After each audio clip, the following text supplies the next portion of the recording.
Ce poți să faci pe o rețea de socializare? Să postezi fotografii,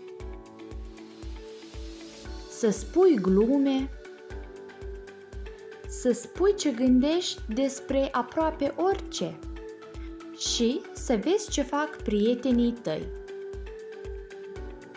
Rețelele de socializare pot părea inofensive, dar odată ce îți faci cont, fii cu ochii în patru, pot fi un loc foarte periculos.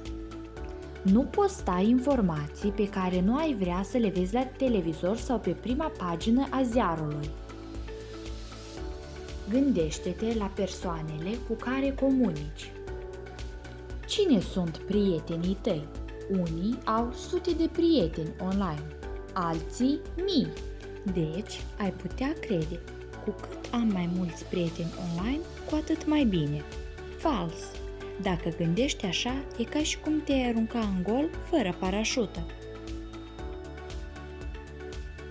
De fapt, când ții legătura cu prietenii online, fără să vrei, ții legătura și cu prietenii lor și cu prietenii prietenilor lor.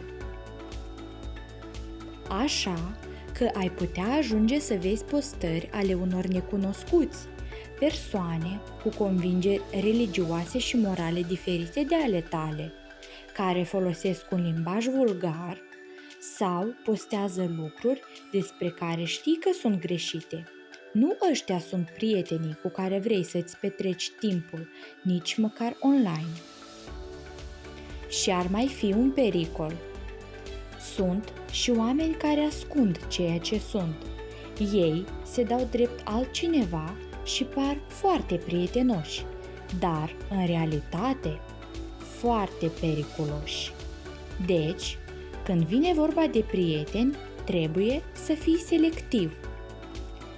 Cei mai siguri prieteni online sunt cei pe care îi cunoști offline.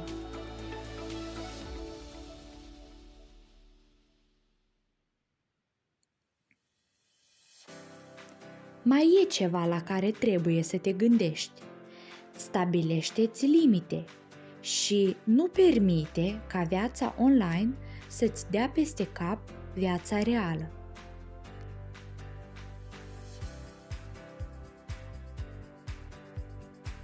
Așadar, comunicarea cu comunitatea online poate părea ceva distractiv și lipsit de pericole atât timp cât ești atent. De aceea, folosește cu cap rețelele de socializare.